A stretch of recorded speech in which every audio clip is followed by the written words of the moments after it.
Hola a todos y a todas, bienvenidos a este primer episodio de nuestro podcast Café Comparado. Somos estudiantes de Ciencia Política de la Universidad Católica de Temuco.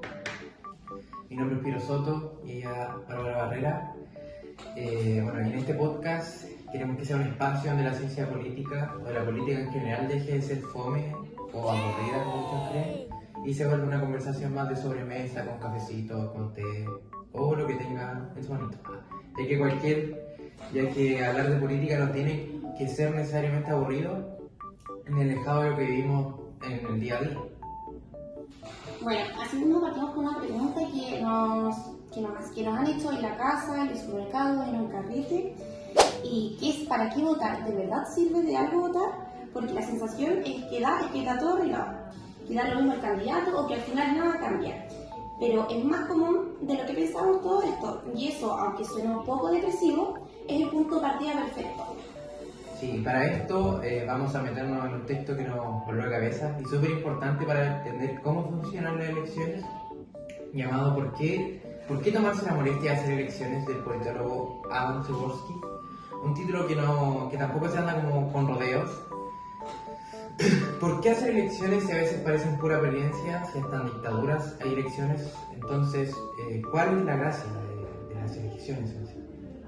Bueno, Przeworski igual no es cualquier autor, es seco en estudios de democracia, transiciones políticas, instituciones, desigualdad. Él es profesor de ciencia política y ha escrito libros claves para entender cómo funciona o no funcionan las democracias en la práctica.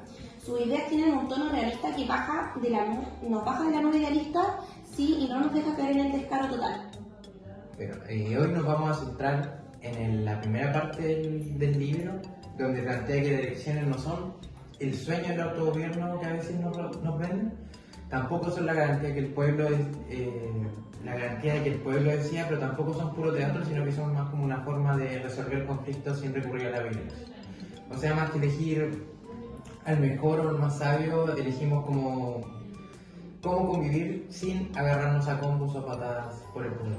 Bueno, además para comparar, vamos a usar la metodología de dos grandes autores, que el primero es Iván Sartori, que nos da claridad conceptual para que, ya que si no definimos bien, hablamos puras recetas. Y el segundo va a ser Tools Learner, que nos ofrece herramientas para comparar países, instituciones y resultados. Bueno, nuestra idea en el podcast es analizar, reflexionar y sobre todo bajar todo esto a ejemplos concretos, porque si la teoría no sirve para entender lo que pasa en la vida real, no sirve. Así que quédate con nosotros, quédense con nosotros.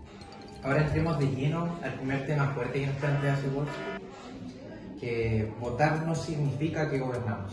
Esto es duro escucharlo igual, porque desde chico, por lo menos a mí, nos dicen que votar es lo más importante o que es el poder del pueblo, pero esto él también lo cuestiona desde el principio en su texto. Tal cual, dice que el autogobierno a través del voto es más que una ilusión, que una realidad. Él lo llama una ficción útil. ¿Qué quiere decir con esto? Que creemos, que decidimos, que participamos en el poder, pero en verdad nosotros estamos entregando ese poder a otros para que decidan por nosotros. O sea, que no gobernamos directamente, sino que lo hacen en nuestro nombre. Como para dar un ejemplo, es como cuando alguien elige que hable por ti en una asamblea y después esa persona dice puras cosas que tú tampoco dijiste. Uno se queda como con cara de ¿y esto era lo que yo estaba apoyando realmente? Y pasa esto en todas partes, ya que votamos por un candidato y después sus acciones no terminan reflejando nuestras prioridades. Exactamente, y esto genera una distancia entre la ciudadanía y los representados.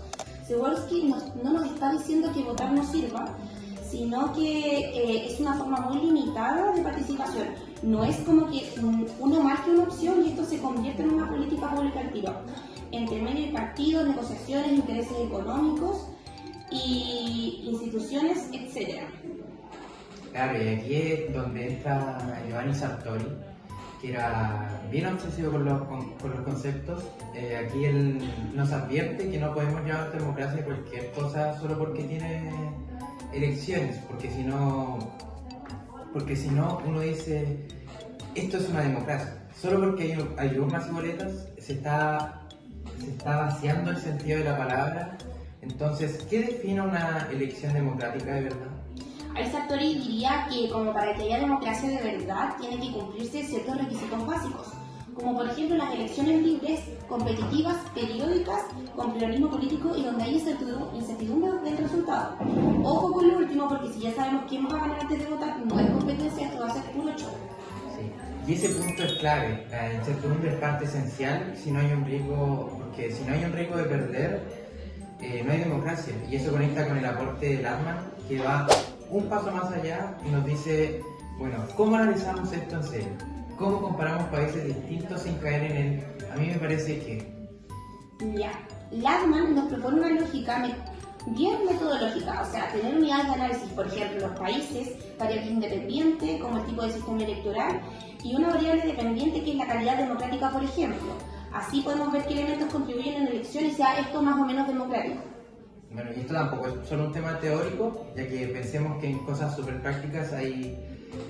Como hay voto secreto, existe una autoridad electoral autónoma, se permite la inscripción de nuevos partidos, qué acceso tienen los candidatos a los medios, todo eso determina si las elecciones permiten realmente expresar preferencias o si solo legitiman un poder ya establecido. Otro punto igual que destaca Cebulski es el carácter histórico de las elecciones. Hoy lo vemos como algo normal, pero no siempre fue así. Hasta 1900 solamente un país tenía sufragio universal masculino. Las mujeres, los pobres, los indígenas, los analfabetos, todos quedaban fuera de la idea de que el pueblo manda. Esto es reciente y todavía incompleto. En muchos países avanzados sí, pero en otros todavía hay trabas que limitan la participación, como leyes que impiden votar a las personas privadas de libertad, falta de acceso al transporte en zonas rurales, intimidaciones en elecciones locales, y aquí entonces, por más que uno diga, ya, pero ¿se puede votar? La pregunta es, ¿se puede votar en igualdad de condiciones? Bueno, al final, lo que nos propone Cebulski es entender que las elecciones, no como el fin de la democracia, sino como un mecanismo de resolución pacífica de conflictos. Son imperfectas, pero permiten algo clave, que es que el poder pueda cambiar de manos sin que corra sangre. Claro. Esto no se trata de romantizar el voto finalmente, pero tampoco de tirarlo a la basura. Lo que hay que hacer es mirar más allá del acto de votar, ver qué pasa antes, durante y después.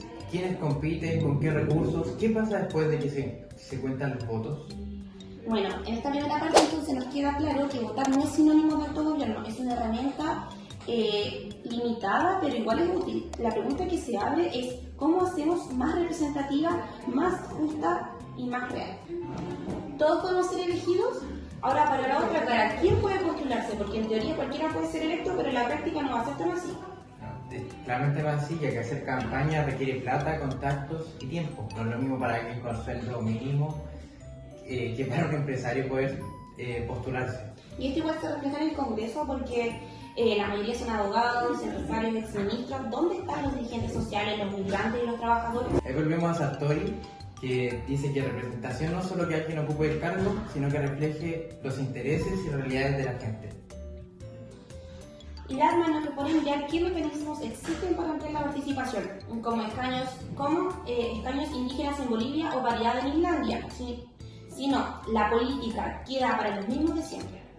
No se trata solo de identidades, sino de abrir espacios para experiencias distintas que influyan en las decisiones. Eso también es política. Una elección es realmente democrática. Cebulski propone 5 condiciones mínimas: incertidumbre, competencia real, aceptación del resultado y consecuencias reales. Y voto libre.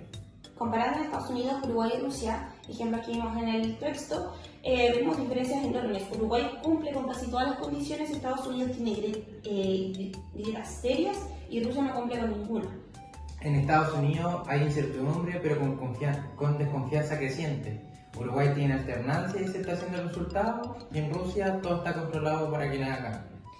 El voto también tiene que tener consecuencias reales. Si nada cambia, para quien gane, la gente va a dejar de confiar. Las trampas del sistema, todo se decide con el voto.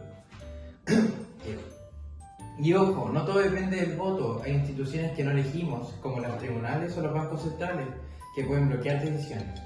Cebulski a esto le llama como trincheras institucionales que pueden protegernos de autoritarismos, pero también frenar reformas necesarias. Ahí está la tensión entre gobernabilidad y representatividad.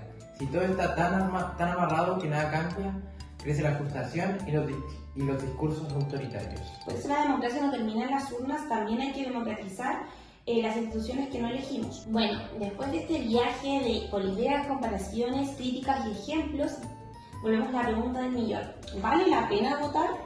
La respuesta, como buena respuesta política, depende. Pero si nos basamos en todo lo que hemos conversado hoy, con Cebulski, Sartor y Landman como brújula, podemos decir que sí, votar vale la pena aunque no sea suficiente. Exacto, porque las elecciones, como vimos, no son mágicas, no solucionan los problemas sociales por sí solas, no garantizan justicia ni igualdad y muchas veces nos frustran.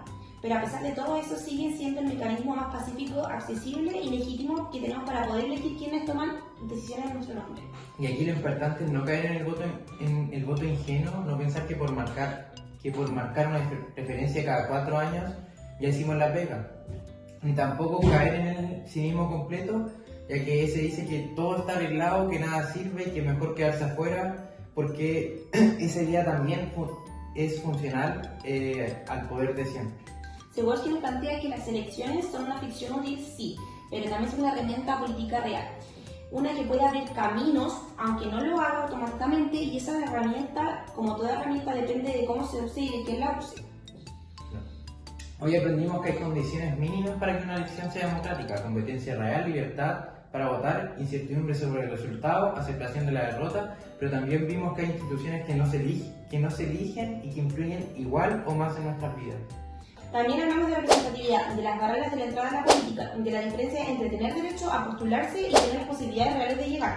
Y eso me llevó a pensar también en qué tanto nuestras instituciones reflejan a nuestra sociedad. Y eso es lo bueno de este tipo de análisis comparado, ya que nos permite ver que hay muchas formas de organizar una democracia, que hay prácticas más inclusivas y otras más excluyentes, que no estamos condenados a repetir el mismo modelo una y otra vez.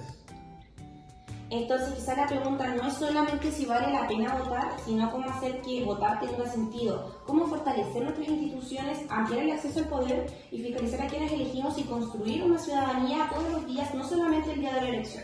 Porque al final una democracia sana no se construye solo con votos, sino que con participación, organización, discusión y memoria. Y ahí es donde todas y todos tenemos que jugar, un rol que jugar. Así que te dejamos con esta invitación.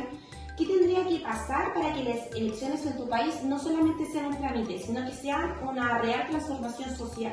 ¿Qué falta o qué sobra? Escríbenos en nuestras redes usando el hashtag Café Comparado, ya que queremos leer lo que piensas, porque cuestionar también es participar. Y si este episodio te hizo reflexionar, aunque sea un poco, compártelo con tus amigos, familia, profe o grupo de estudio. Le queremos mandar un saludo a nuestro profesor Germán de nuestro ramo y nos despedimos por el día de hoy. Muchas gracias por escucharnos hasta el final y no lo olviden que la democracia no es un punto de llegada, es una práctica cotidiana que se construye con convicción, con conciencia y con cuidado. Y esto fue Café Comparado, nos vemos en el próximo capítulo y no olviden llevar su mate, su cafecito, su tecito para seguir conversando. Adiós.